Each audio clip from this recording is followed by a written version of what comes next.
자, 아까 설명 한 번 더 할게요. 유니티를 시작하면 이런 화면이 나오는데 우선 스탠다드 에셋을 실행시켜 보는 거예요. 아까 설명했듯이 윈도우에 아니죠, 유니티에 윈도우에 에셋 스토어라는 메뉴가 있습니다.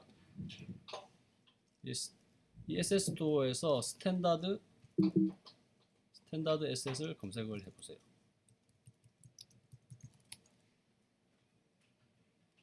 그래서 스탠다드 에셋에 들어가서 다운로드를 하고 임포트를 해야 되는 거예요. 지금 인터넷이 좀 느린데 여기에 다운로드라는 버튼이 나오고요. 다운로드 클릭하고 다운로드 끝나면은 임포트를 할 수 있게 되어 있습니다. 임포트를 하게 되면 윈도우가 한 번 더 열리면서 임포트를 한 번 더 하라는 버튼이 나옵니다. 따라서 그 지시에 따라서 임포트를 하면 됩니다. 이런 화면이 나오는데요.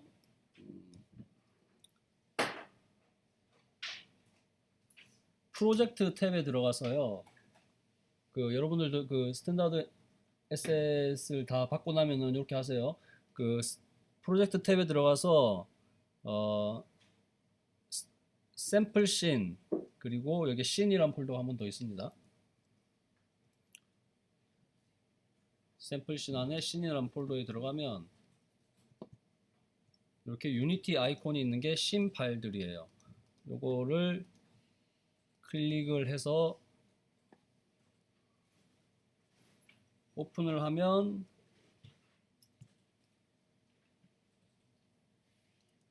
이렇게 파일의 내용을 볼 수가 있고요. 씬의 내용을 볼 수가 있고요.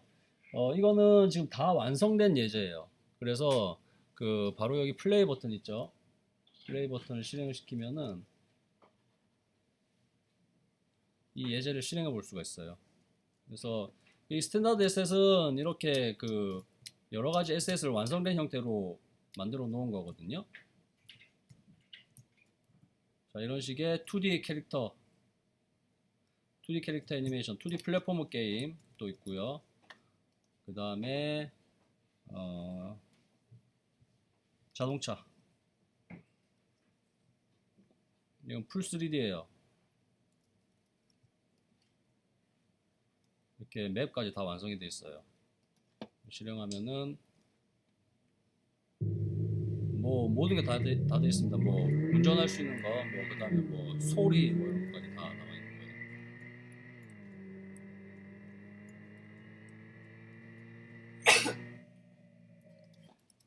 거예요. 심지어 비행기도 있어요.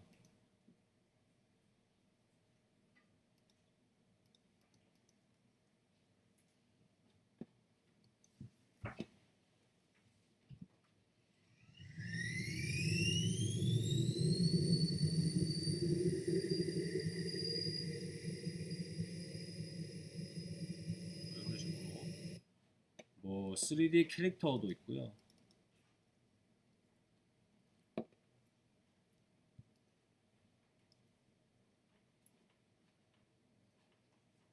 이게 보기가 힘들어서 내가 원 컬럼으로 바꿀게요. 이런 거. 이 씬 같은 경우에는 3D 캐릭터 나와서 클릭하는 대로 자기가 이렇게 중간 동작을 바꿔가면서 자동으로 움직이는 거예요. 아예 저기 1인칭 시점도 있고요.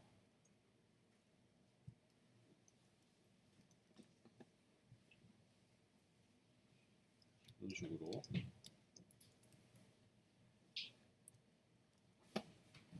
이렇게 저기 FPS에 나오는 그런 설정이죠. 자, 이런 게 스탠다드 에셋입니다. 그리고 그래서 이 유니티의 장점은 이렇게 완성되어 있는 예제를 가지고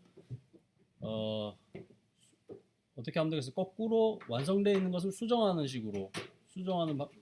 방식으로 공부를 할 수가 있겠죠. 그리고 뿐만 아니라 이런 3D 게임을 만드는 에셋들이 미리 제공이 돼요. 그래서 이를테면 완전히 새로운 씬을 이런 식으로 구성을 할 수도 있어요. 잠깐만 보여줄게요. 새로운 씬을 만들어서 3D 오브젝트의 큐브를 만들어 칩시다. 네, 크기를 키우고요. 그 다음에 캐릭터를 가져올게요. 요거였던가?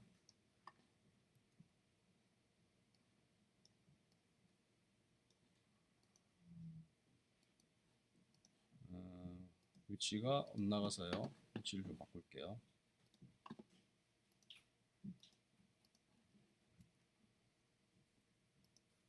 크기를 키우고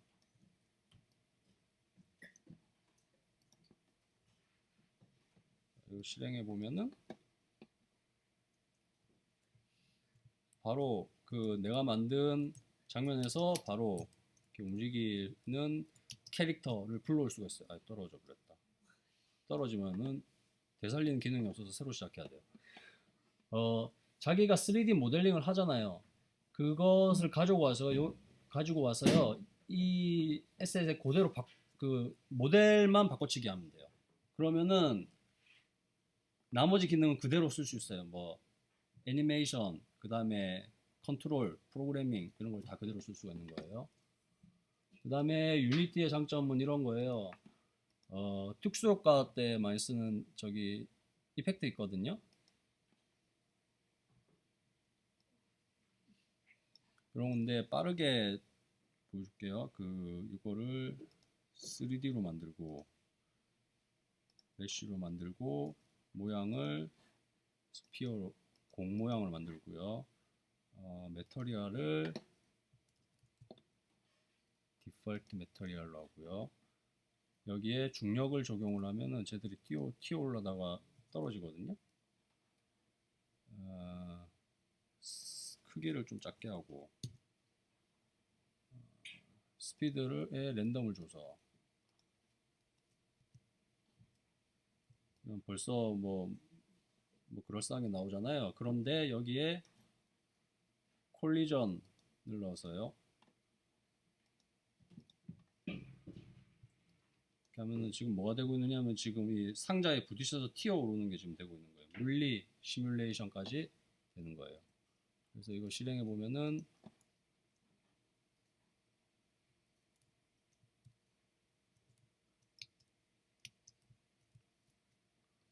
자, 여기까지. 그러니까 지금 이런 3D 물리 시뮬레이션까지 오는 과정이 무지하게 빠르잖아요. 그래서 유니티가 좋은 거예요.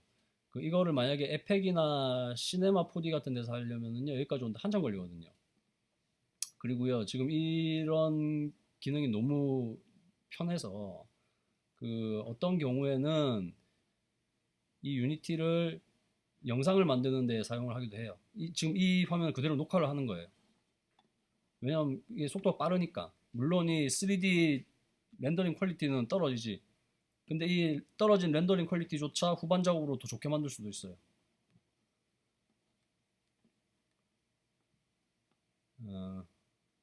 예, 그래서 여기까지 간단히 유니티를 소개를 했습니다. 자, 새로운 프로젝트 만들기를 하고요. 지금 우리 첫 번째 수업은요, 3D가 아니라 2D로 할 거예요. 이거 아까 보니까 몇 명 실수하던데 확 틀려져요. 알고 보면 크게 다르진 않은데 몇 가지가 설정이 틀려져서. 자, 2D 템플릿을 선택을 하고 제목은 캐논 대포 예제로 하는데 라고 이름을 지으세요. 나는 오후반용으로 따로 이름을 추가를 할게요. 그래서 생성을 하세요. 자, 일단 이 화면을 일단 좀 통일을 시킵시다. 이게 제각각이거든요. 이 배치가 윈도우에 레이아웃에 들어가면요, 이게 내가 9버전이라서 안 나오는데 여기 아마 2x3라고 있을 거예요. 그거를 선택하세요. 레이아웃에 2x3를 선택을 하세요. 나는 없으니까 내가 수동으로 정리를 할게요. 아마 나 빼고는 다 아마 있었던 걸로 기억을 해요.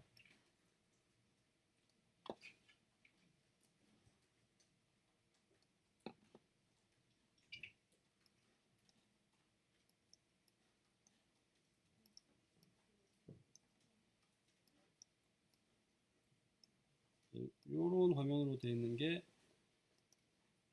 이런 화면으로 되어 있는 게 지금 2x3 세팅이에요. 자, 그럼 하나 더, 이건 작은 팁인데 이 프로젝트 탭에 들어가면은 오른쪽 위에 원 컬럼이라고 있거든요.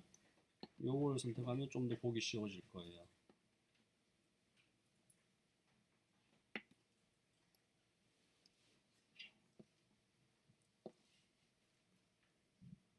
자, 이 상태에서 우선 SS 스토어에 한 번 더 다녀옵시다. SS 스토어 들어와서 지금 스탠다드 에셋 다운로드 멈췄죠? 이번 거는 필수예요. 이번 건 꼭 다운받아야 돼. 요렇게 검색하세요. 2D 스프라이트 팩.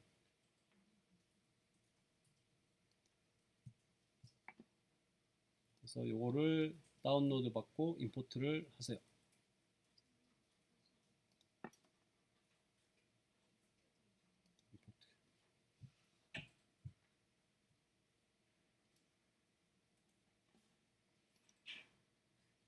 스프라이트 팩을 다 다운로드를 받으면은 이 프로젝트 윈도우의 프로젝트 탭에 스프라이트라는 폴더가 생기고 그 안에 이렇게 그림들이 쭉 나올 거예요. 클릭해 보면은 맨 오른쪽에 있는 탭은요, 인스펙터라고 해서요, 이 세부 속성을 보여주는 거고요. 인스펙터에서 이 그림을 미리 보기를 할 수가 있어요. 근데 사람마다 이게 이렇게 되는 사람이 있어요. 이거는 숨어 있는 거예요. 바닥에 클릭해서 끌어올리세요. 미리 보기 화면이 이렇게 숨어 있는 경우가 있습니다. 그리고 그 프로젝트 탭은요, 내가 지금 가지고 있는 에셋을 얘기를 하는 거고요. 옆에 하이어키 탭은요, 내가 지금 실제 제작 중인 곳을 얘기하는 거예요. 지금 여기에는 제작 중인 씬이라고 부르는데, 제작 중인 씬에는 카메라 하나만 들어있어요. 예를 들어서 이 카메라를 없애버리면요, 이 화면이 아예 안 나와요. 지금 화면이 나오는 것 자체가 이 카메라 때문이었어요. 자, 그러면 하나씩 만들어 볼게요. 스프라이트 중에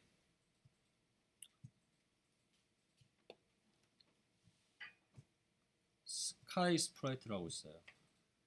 에셋을 내 씬에 가져오는 방법은 이렇게 드래그, 하이어키 창에 해도 되고, 이 씬 뷰 창에 해도 되고, 하이어키 창에다 일단 가져와 보세요. 지금 왼쪽에 나와 있는 두 개의 화면은 하나는 씬 뷰이고 하나는 게임 뷰인데요. 씬 뷰는 작업 공간이고요. 게임 뷰는 최종적으로 나올 결과물의 화면, 즉 결과물 게임의 화면을 얘기를 하는 거예요. 내비게이션 하는 방법은요, 맥 같은 경우에는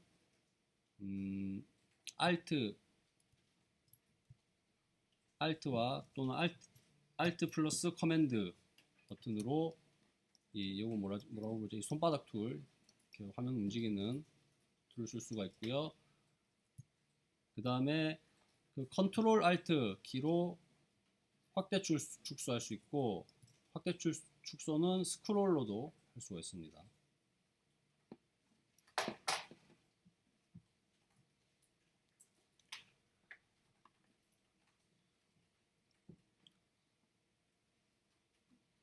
자, 일단 화면을 확실하게 고정을 해야 되는데요. 지금 카메라를 선택을 하면은요, 카메라 화면이 이렇게 카메라의 영역이 이렇게 하얀색으로 표시되는데요. 이거의 지금 문제는 화면 비율을 다르게 하면은 카메라의 비율로 틀려져요. 이렇게 하는 게 아니고, 고정을 하기 위해서 게임 뷰의 화면비를 고정을 합시다. 프리 에스펙트 여기를 눌러서 16대 9를 누르세요. 그러면은 화면을 드래그해도 이 화면비는 변하지가 않죠. 이 상태에서 카메라 선택,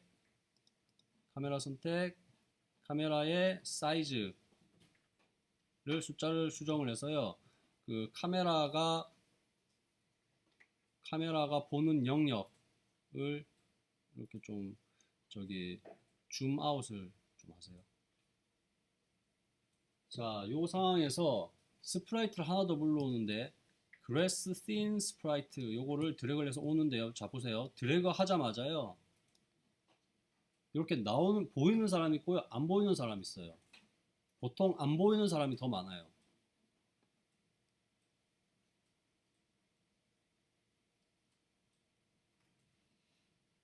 그러면 이게 어찌된 상황이냐면은 이거를 3D 화면으로 보면은요. 지금 우리가 작업하는 게 2D 화면이잖아요. 왜 이런 일이 벌어지냐면은 이 2D끼리 겹쳐 있어서 그런 거예요. 2D 지네들끼리 겹쳐 있어서 어느 애가 앞에 있을지 뒤에 있을지 몰라서 그런 거예요. 3D라면 이렇게 앞뒤로 3D 배치를 하면 될 텐데 2D는 그렇지가 않아서 Z축의 위치 값이 헷갈리기 때문에 앞뒤가 분간이 안 되는 겁니다. 그래서요, 이 2D 작업할 때는요, 항상 솔팅 레이어를 신경을 써야 되는데요. 이 스프라이트 선택한 상태에서 인스펙트에 가보면 솔팅 레이어라고 있어요. 그리고 보면 올더 인 레이어가 있잖아요. 자, 요걸 올더 인 레이어를 먼저 수정해 보세요. 그 하늘 스프라이트를 숫자를 올리면은요, 높은 숫자가 앞으로 가요. 그래서 씬이 만약에 2번이라면 하늘보다 더 위로 나오겠죠.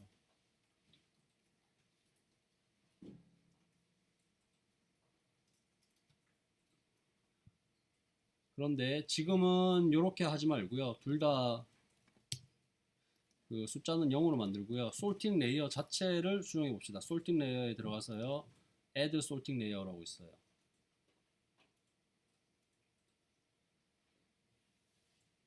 이거 클릭해서 들어가면 솔팅 레이어 편집창이 나와요. 이거 두 개가 레이어가 있고 솔팅 레이어가 있는데 헷갈리지 마세요. 솔팅 레이어에 우리가 하는 거는 솔팅 레이어에 들어가서 솔팅 레이어를 새로운 거를 3개를 만드세요. 그리고 이름을 백그라운드, 미드그라운드, 포그라운드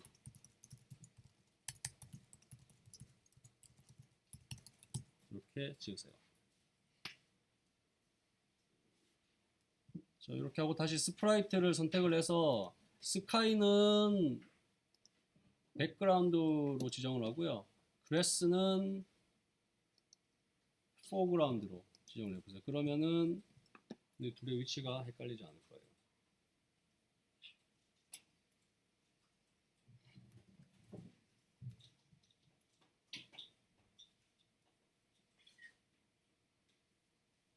자, 그 다음에 편집을 해봅시다.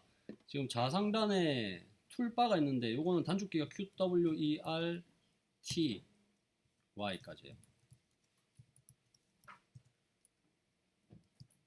그리고요, 또 좋은 단축키 하나는 이렇게 작업하다 보면은 뭐가 어디 있는지 모를 때가 있어요. 그러면은 내가 포커스를 맞추고 싶은 물체를 클릭하고요.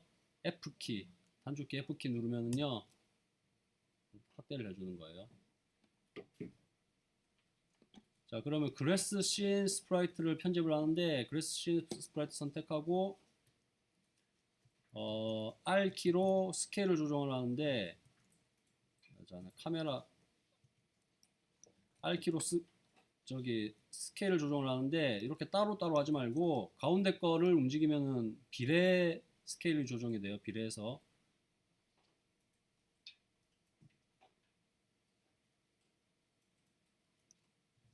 조정을 하고요. 자, 보세요. 이거를 내가 커맨드 D, 컨트롤 D를 해서 복제를 하고요. 그 다음에 이렇게 이동을 할 수가 있는데, 자, 이동할 때 좋은 팁, 툴을, 단축키 T를 눌러서 툴을 바꾸세요. 이 툴로. 이 상태에서 V키, V를 누르면은요, 스냅을 할 수가 있어요. V키를 누른 상태에서 점을 정하고 움직이면은 스냅핑을 할 수가 있어요.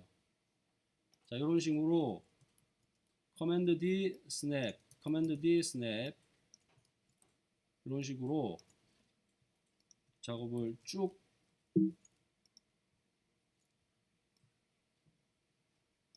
쭉 이렇게 한번 이어나가 보세요.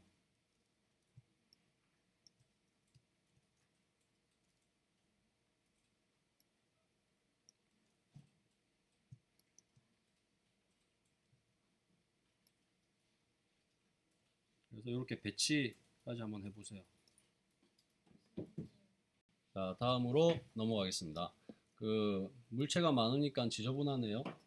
그 그룹핑을 했으면 좋겠는데 유니티에는 그룹핑 기능은 없어요. 대신에 페어런트 차일드가 있어요.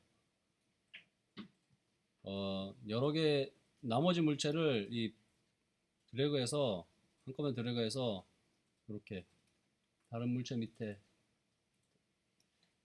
드래그를 해보세요.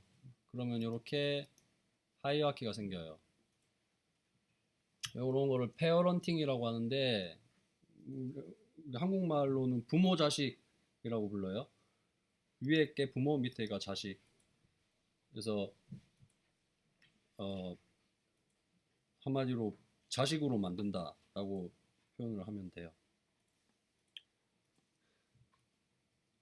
그러면은 자식으로 만들었으면은 세모는 꺼서 안 보이게 정리를 하세요.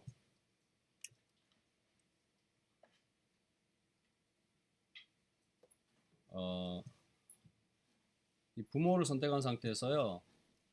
인스펙터에서 Add Component 클릭하고 Physics 2D라고 있어요. Physics 2D. 그 다음에 여기에 Edge Collider라고 있습니다.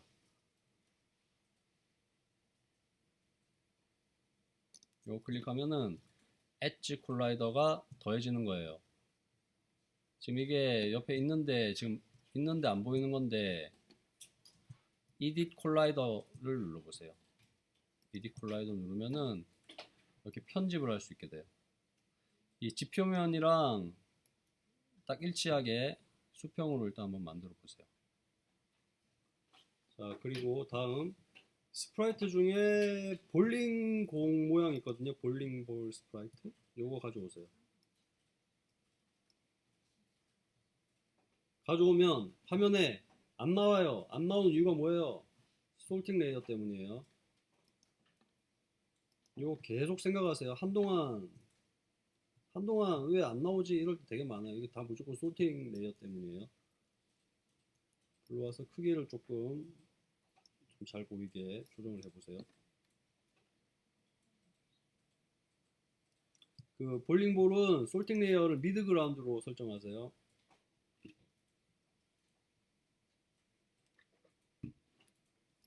미드 그라운드로 하는 이유는 볼링공이 이 하늘과 땅 사이에 이렇게 나중에 떼굴떼굴 이렇게 굴러다니게 하려고 그러는 거예요.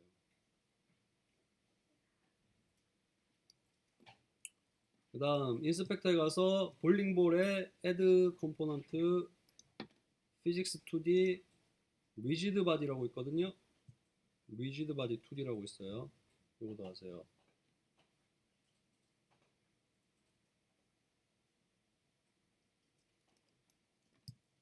그리고 한 번 더 Add Component Physics 2D 그 다음에 이번에 Circle Collider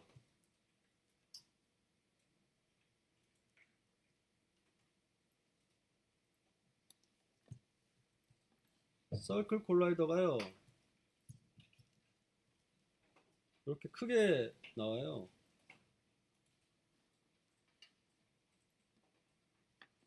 일단 한번 실행시켜 볼까요? 이 상태로 플레이 버튼 누르면은요 뭐가 물리 시뮬레이션이 되긴 되는데요 좀 이상하게 될 거예요. 이게 콜라이더 크기가 안 맞아서 그래요. 그래서요 이 콜라이더 크기 조정은요 인스펙터에 서클 콜라이더 레디우스 있거든요. 레디우스를 조정을 하세요.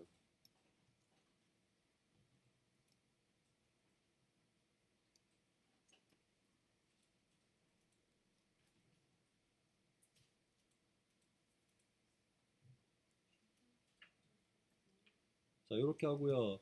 그 우리 스프라이트에 가서요. 콜라이더 엣지 콜라이더 다시 수정해서요. 콜라이더 모양을 한번 이렇게 요리조리 한번 바꿔보세요. 요리조리 바꾸고요. 이렇게 실행을 하면서 이것저것 한번 실험을 해보세요. 그 시뮬레이션이 실행된 상태에서 볼링볼을 움직일 수도 있어요. 이렇게.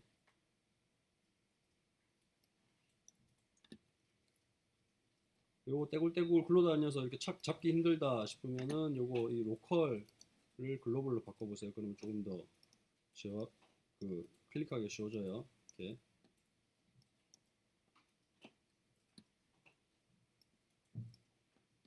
그런데 참고로 이걸 글로벌을 상관없겠군요.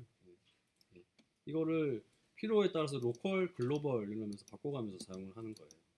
지금 수업 때는 로컬이든 글로벌이든 상관없습니다.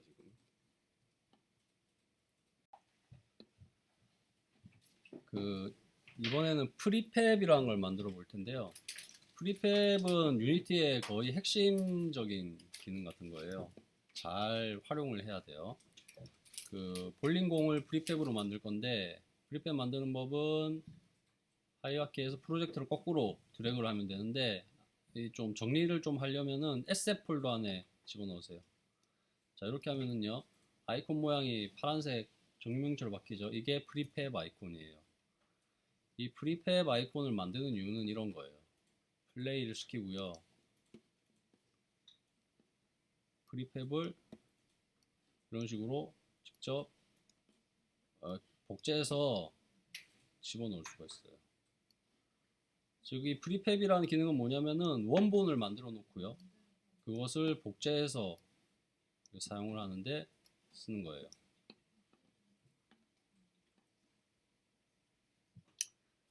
참, 그리고 그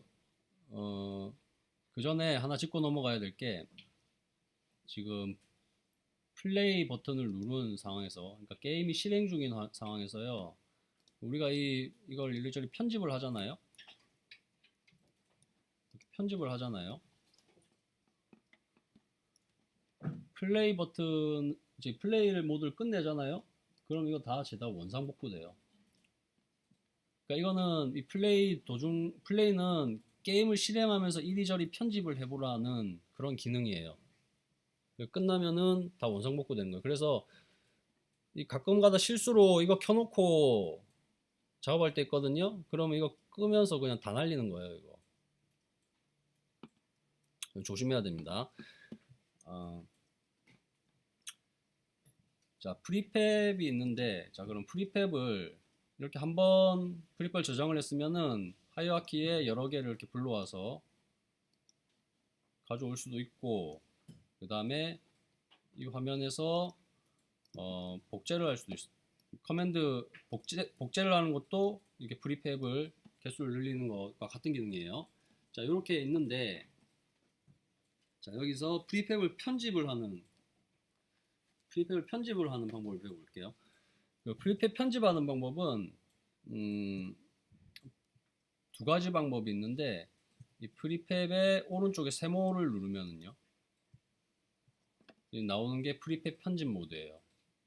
한 가지 방법이 더 있어요. 프로젝트 창에서 인스펙트 오픈 프리팹 버튼이 있어요. 요거를 눌러도 똑같은 화면으로 나와요. 자, 그러면 이 상태에서 다 같이 얘의 한번 크기를 한번 늘려볼까요? 이렇게. 자, 늘리면은 밑에 게임 뷰에서는 바로 적용이 된 걸 볼 수가 있네요. 그렇죠? 하나의 프리팹 원본을 수정을 하면 나머지 프리팹에도 다 적용이 됩니다.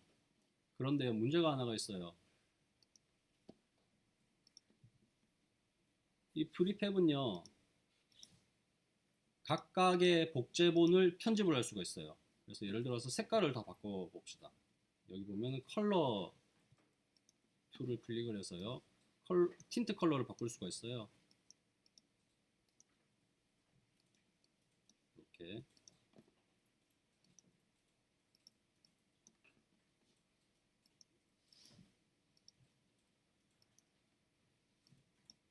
자, 이렇게 일단 컬러를 바꿔보세요.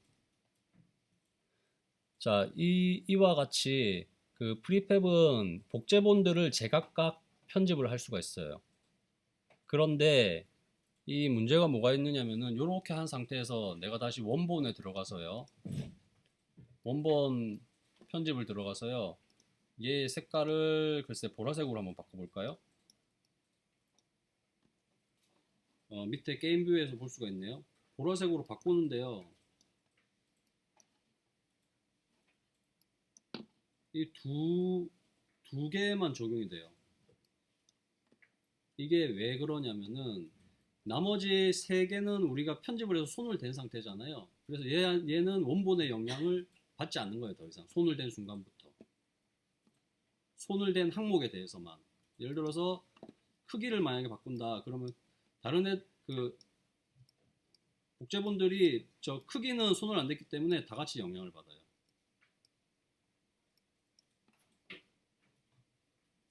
자, 그런데 그러면 이제 이게 어떻게 돌아가는 건지 알겠죠? 근데 한 가지 할 수 있는 일이 또 있어요. 만약에 내가 지금 손을 댄 편집을 한 복제본이 있죠. 만약에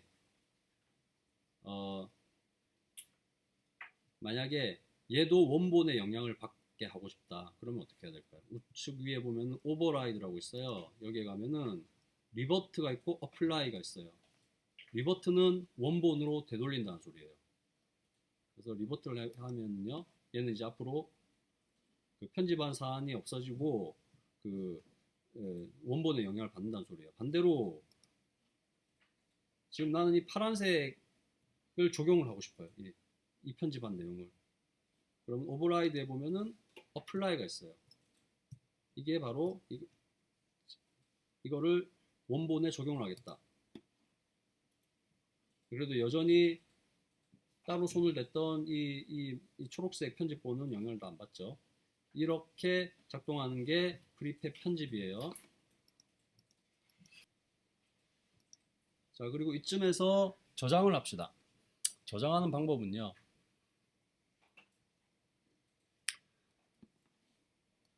주로 이 프로젝트를 저장을 하고 씬을 저장을 하는 게 있는데요. 프로젝트 저장을 할 일은 잘 없고 주로 씬을 저장을 하면 돼요. 위에가 씬 저장인데요. 자, 세이브 에즈를 한번 해보세요. 세이브 에즈를 해서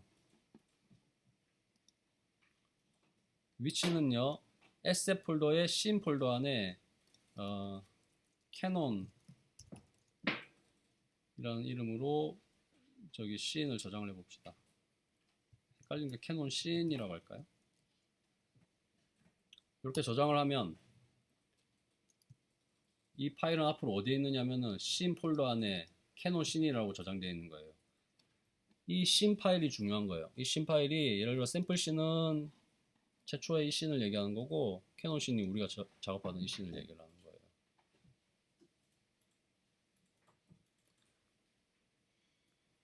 그리고요 이렇게 저장을 하고 나서는요 그럼 이 유니티 파일 전체는 어디에 있느냐 그걸 어떻게 찾느냐 물론 유니티 허브에 들어가서 찾아보는 방법도 있겠지만 찾는 방법은 프로젝트 탭에서 오른쪽 버튼 그리고 Reveal in Finder 저기 윈도우는 Show in Explorer인가 뭐 그래요.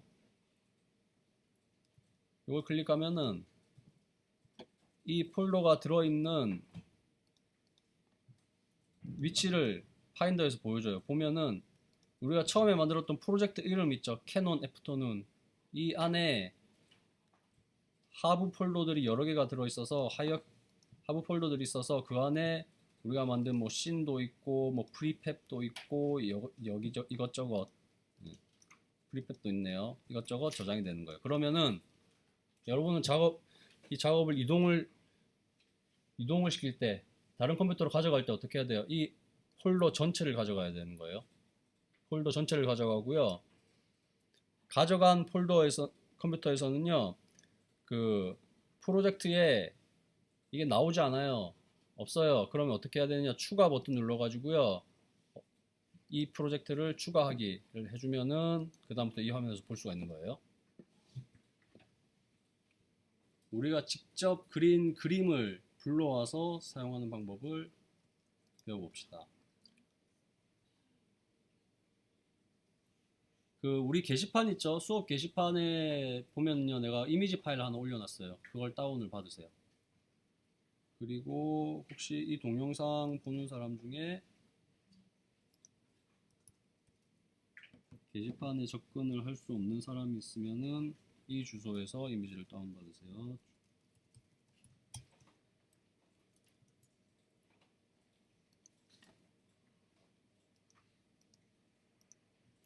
자, 이 주소에서 이미지를 다운받으세요.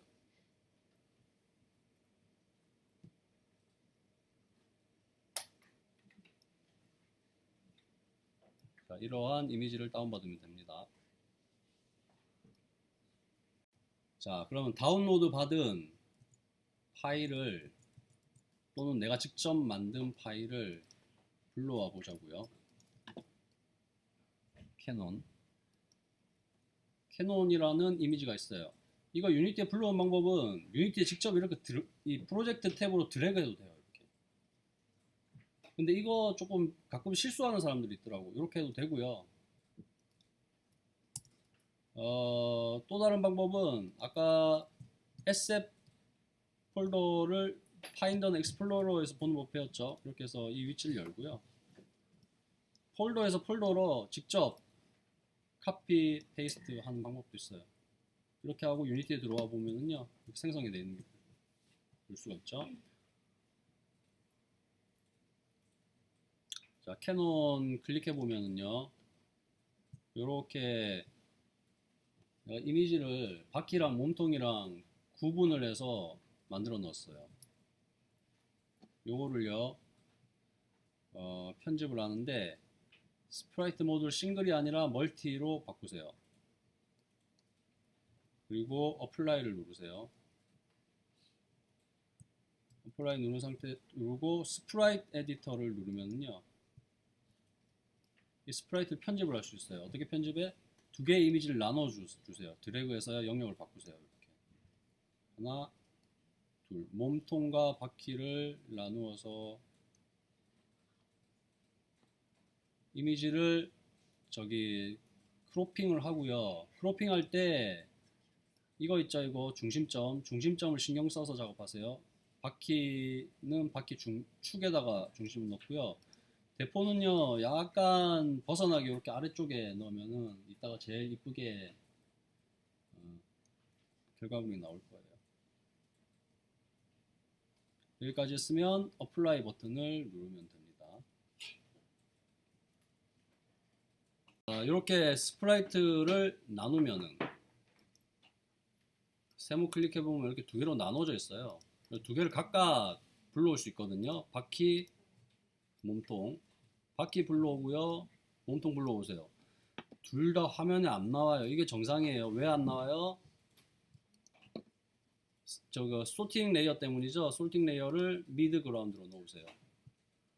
나는 지금 대포알이 지금 좀 너무 커서요. 대포알 좀 크기 좀 조정할게요. 들어가서 대포알을 정도로 하고 색깔을 좀 바꿀게요. 네. 자, 대포를 배치하는데 저기 몸통을요. 몸통을 바퀴에 자식으로 넣으세요. 근데 이 작업을 할 때 조심해야 될 게 있는 게 위에 상단에 피벗 센터가 있어요. 두 개 누르면 바뀌어요. 이 몸통 같은 경우에는 특히나 몸통 같은 경우는 바뀌는데 센터는 이동의 중심이 무조건 이 이미지의 정중앙에 가게 되는 것이고요. 피벗은 우리가 설정한 중점 있잖아요. 중점에 가게 되는 거예요. 그래서 회전 같은 걸 할 때, 회전이나 크기 조정을 할 때 티가 확실하게 나요. 어쨌든 몸통을 잡고 이렇게 회전을 이런 모양으로 회전이 되면 제대로 된 거예요. 우리 지금 이렇게 움직이는 대포 게임을 만들 거예요. 이렇게 되도록 배치를 하세요.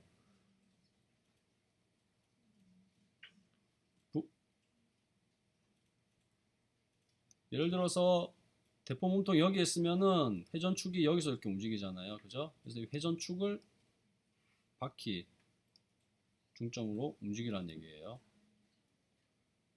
자, 이렇게 하고 크기를 좀 조정을 하세요. 좀 적당하게. 크기 조정은 부모만 조정을 하면 되겠죠. 부모의 크기를 조정을 하고요. 이 정도로. 위치를 조정을 하고요. 이 정도로. 그 다음에 얘가 오른쪽을 보게 하는데요. 대포가 오른쪽 방향을 바라보게 하는 제일 쉬운 방법은 스케일의 X축에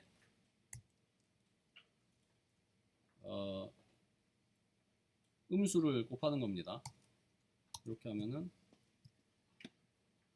이렇게 되는 원리는 이렇게 되다가 반대로 이렇게 이미지가 뒤집어지는 거죠. 스케일에 따라서. 자, 계속해서 하겠습니다. 아까 빠뜨린 부분이 있는데, 자, 이 대포랑 대포 바퀴는 둘 다 솔팅 레이어가 미드 그라운드예요. 근데 얘네 간의 앞뒤를 조정하려면 어떻게 해야 되겠어요? 올더 인 레이어가 있다고 했죠. 얘네 숫자를 바꾸면 되겠죠. 얘가 숫자가 뭐냐에 따라서 몸통이 바퀴보다 숫자가 높으면은 바퀴 위로 올라오는 거고, 바퀴가 몸통보다 숫자가 높으면은 바퀴가 위로 올라오는 거고, 이렇게 되는 거예요.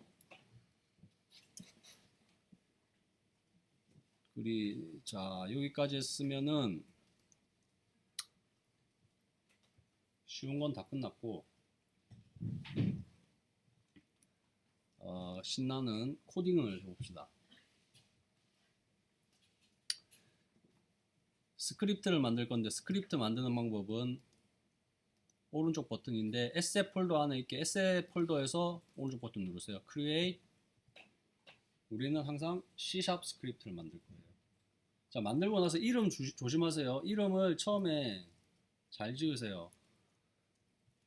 일단 무조건 대문자로 짓는 게 좋고요. 그리고 지금은 캐논이라는 이름으로 지어보세요. 그리고 이 캐논 이름이 나중에 어떻게 되는지 보세요. 엔터 치고요. 그 다음에 더블 클릭을 해서 더블 클릭을 하면 이 스크립트 파일을 열 수가 있어요. 이렇게.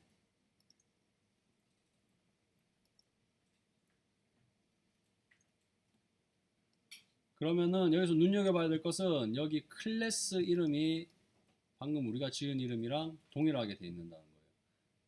이게 조심해야 돼. 이게 만약에 실수로 이름을 바꾸잖아요. 그러면은 작동이 안 됩니다.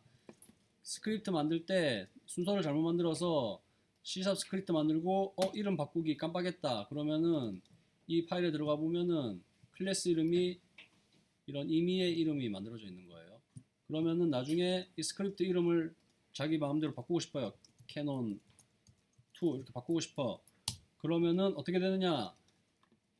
이 스크립트에 들어가면은 이름이 일치하지 않죠? 그럼 어떻게 돼? 얘도 다시 바꿔줘야 되는 거예요. 원래 새로운 이름으로.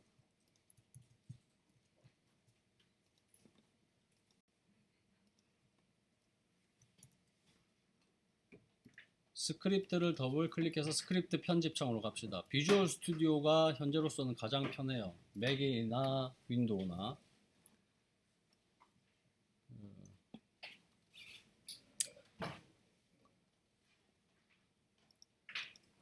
자, 요렇게 다 같이 한번 스크립팅을 해보세요. 일단 퍼블릭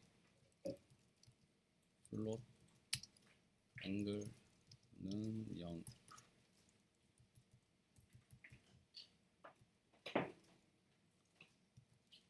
쿼터니온 뉴 로테이션 이라는 뜻이에요. 뉴 로스는 쿼터니온 닷.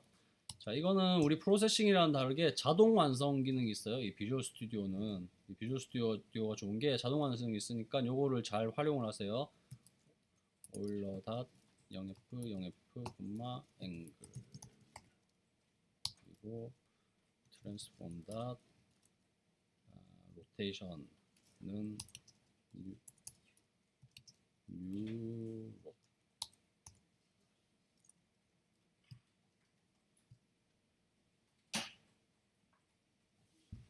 자, 이 편집을 하면은요, 보세요. 요거를 조심해야 되는 게, 자, 이거는 스크립트 에디터예요. 스크립트는 따로 저장을 해야 돼요. 유니티랑 별도로. 저장 안 돼 있으면은요, 여기 이렇게 동그라미 버튼 나와요. 저장 안 됐다고. 그리고 저장하면 무슨 일인지 보세요. 이 저장하면은요, 여기 유니티의 우측 오른쪽 잘 보세요. 저장하면은 동그랗게 뺑뺑을 돌아가요. 그게 저장하고요. 저장하고 유니티로 넘어오면은 동글동글 돌아가요. 이게 변경된 스크립트가 적용되는 중이에요. 이게 끝나야지 작업을 할 수가 있어요. 지금은 아무 문제 없는데요. 예를 들어서 내가 실수를 하잖아요. 자, 지금 저장 끝나니까 여기 X로 돼 있죠. 편집이 이루어지잖아요. 동그라미, 아직 저장이 안 된 상태다. 동그라미 표시 나오는 거 보이죠? 만약 이 상태로 저장을 했다.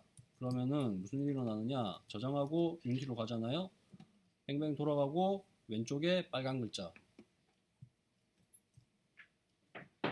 이게 에러가 있다는 거예요. 한번 클릭하면은요, 콘솔 창을 열 수 있고요. 콘솔 창에 보면은 자세하게 뭘 잘못했는지가 나와요. 그리고 더블 클릭을 하잖아요. 그러면은 어디서 이 문제가 있는지까지 보여줘요. 이 줄에 문제가 있다. 그래서 요거 다시 수정하고 저장 하면은, 저장하고 유니티로 가면 어떻게 될까요? 뺑글뺑글 돌아가고 나서 빨간 글자가 없어져요. 내가 프로그램을 잘 짰으면은.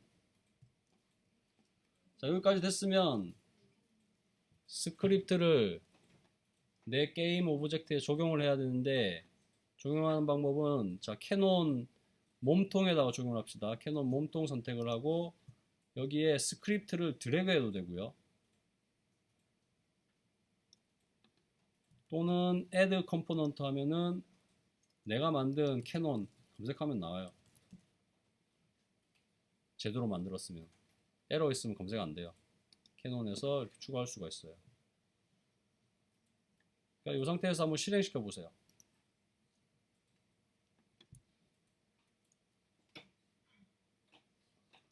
앵글 이 변수 있죠. 요거를 드래그 한번 해보세요. 드래그해서 대포 몸통이 이렇게 회전을 해야 돼요. 드래그해서 할 수도 있고요. 수치를 직접 입력해 놓을 수도 있습니다. 자, 요거를 스크립트를 내가 설명을 할게요.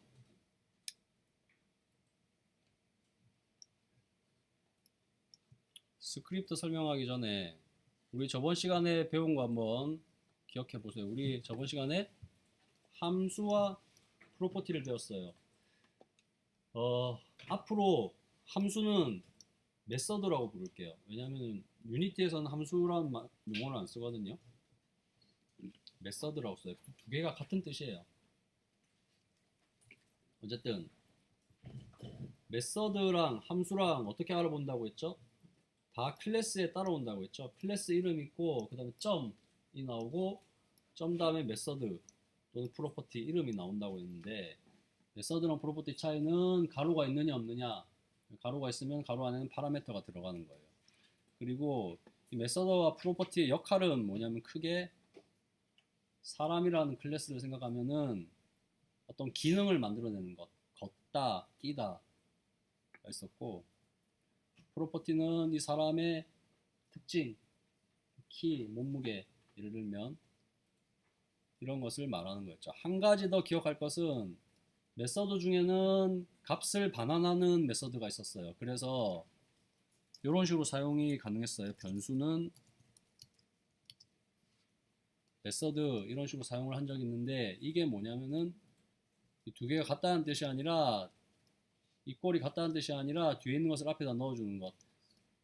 뛰다라는 메서드의 결과값을 변수에 저장하는 거. 그렇죠.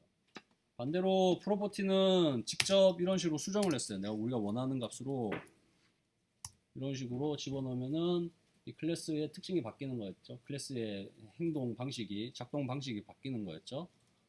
그리고 값을 직접 입력할 때도 있고, 우리가 가지고 있는 변수를 입력할 때도 있었어요.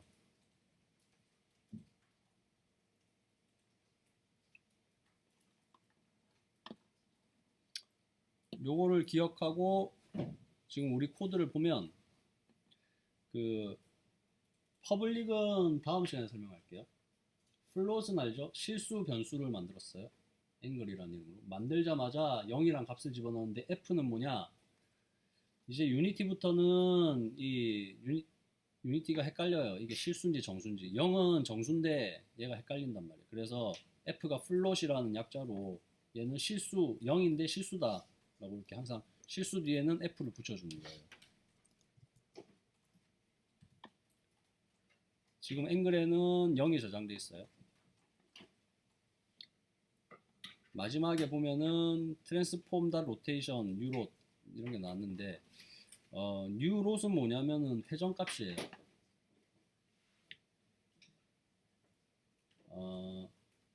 회전값은 지금 유니티는 앞으로 전부 다 3D이기 때문에 우리가 항상 x, y, g 값을 생각을 해야 돼요. 그래서 그 x축 회전이란 건 뭐냐면요. 지금 x축이 요렇게 있잖아요. 그러면은 x축은 이렇게 가로잖아요. 가로축을 중심으로 요렇게 돌아가는 게 x축이에요. y축은 뭐냐면 y가 세로잖아요. y라서 요렇게 돌아가는 게 y축이에요. 그럼 z축은 뭐예요? 앞뒤잖아요. 앞뒤로 해서 요렇게 돌아가는 거.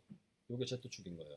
그러니까 우리는 지금 2D만 그릴 거기 때문에 2D에서는 지금 요렇게만 지금 도는 것만 지금 생각을 하면 된단 말이에요. z축만 다루면 돼요. 근데 유니티에서는 어쨌든 x, y, g를 세 가지를 다 한꺼번에 넣게 되어 있어요. 게다가 머리가 좀 아프지만 회전값을 쓸 때는 항상 쿼터니온이라는 변수 형태를 쓰게 돼 있어요. 쿼터니온은 회전값을 저장하는 변수고 요거는 컴퓨터만 알아봐요. 사람은 이거를 읽기가 되게 힘들어요. 그래서 뭔가의 회전을 뜻하는 데이터예요. 그럼 그걸 우리가 어떻게 사용을 하느냐? 이런 식으로 쓰는 거예요. 다행히 쿼터니온이라는 클래스가 있고 메서드가 있어서 오일러라는 메서드가 있어서 여기에 x, y, g라고 우리가 알아듣기 좋은 숫자를 넣으면은 컴퓨터가 알아듣는 쿼터니온 변수 값으로 전환해 주는 거예요.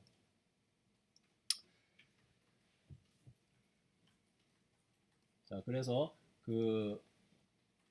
지금 우리가 중요한 거는 Z축이니까 X, Y, G 위치에다가 앵글 값을 집어넣는 거예요. 그러면은 이렇게 new rot이라는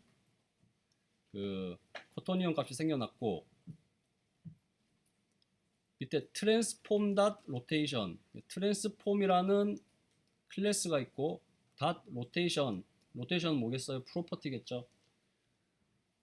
트랜스폼은 뭐고 로테이션은 뭐냐? 우리 유니티 화면에 들어가 보면은요. 대포에 들어가 보면은 이 위치 회전 스케일 값이 있고 프로퍼티들이 있고 얘네들을 다 같이 묶는 항목이 트랜스폼이에요. 나중에 보면 저 스크립트에서 스프라이트 렌더러라는 클래스도 있고요. 뭐 아까 뭐 콜라이더 뭐 이런 거 있잖아요. 이런 거 다 클래스로 다 우리가 스크립팅을 할 수가 있어요. 어쨌든 지금 말하는 것은 트랜스폼 닷 로테이션 트랜스폼에 있는 로테이션 프로퍼티를 수정을 하겠다. 어떤 값으로? 여기에다가 new rot이라는 쿼터니온 값을 집어넣겠다 이렇게 되는 거예요. 그래서 예, 집어넣겠다는 게 되는 거예요. 자, 여기까지 하고 새로 수정을 해봅시다. if input이라는 클래스가 있어요. input이라는 클래스가 있고 get key down이라는 메서드가 있어요. 메서드 안에는 키 이름을 넣는 거예요. up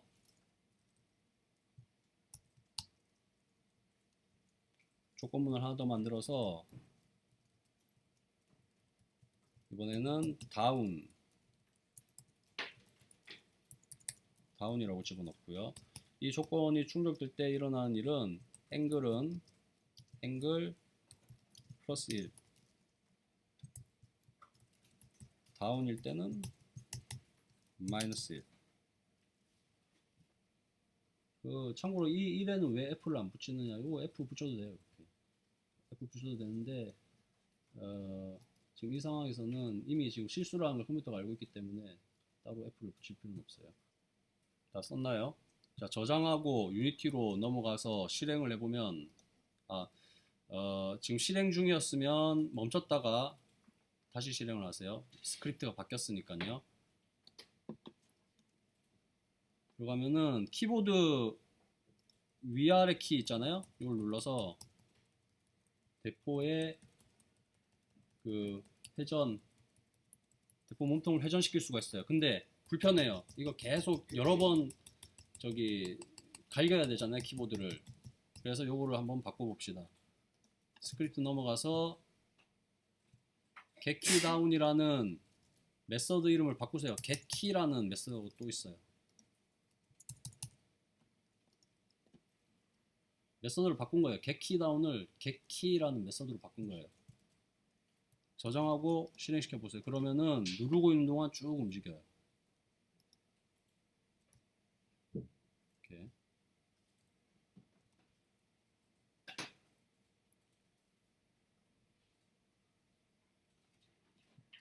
자, 조금만 더 설명하고 봐줄게요.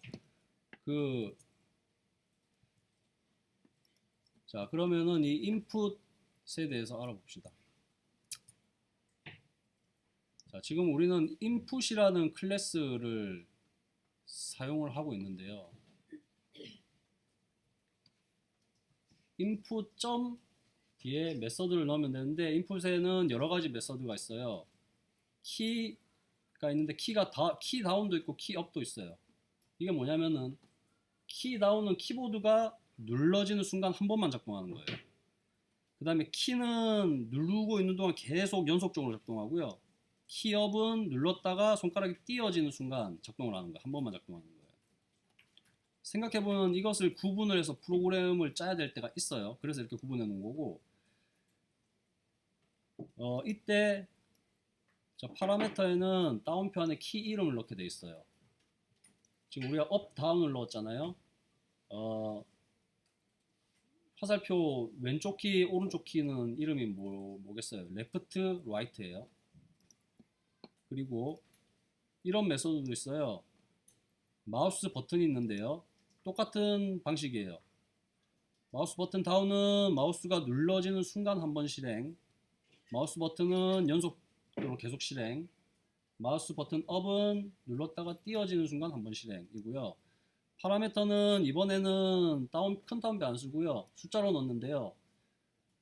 0은 왼쪽 버튼, 1이 오른쪽 버튼, 2가 가운데 버튼인가 뭐 그래요.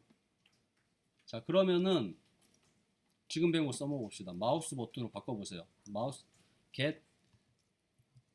버튼 다운 이라고 쓰고, 버튼 번호 넣으라고 했죠.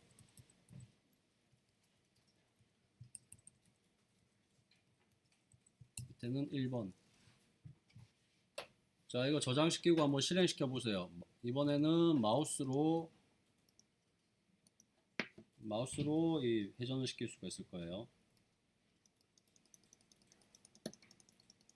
근데 이것도 마우스 버튼을 갈겨줘야 돼서 불편하네요. 그러면은 뭐로 바꿔줘야 될까요? 마우스 버튼 다운 메서드를 그냥 get 마우스 버튼 메서드로 바꾸면 되겠죠. 그러면은 마찬가지로 누르고 있는 동안 쭉 움직이는 거를 만들 수가 있습니다. 이렇게.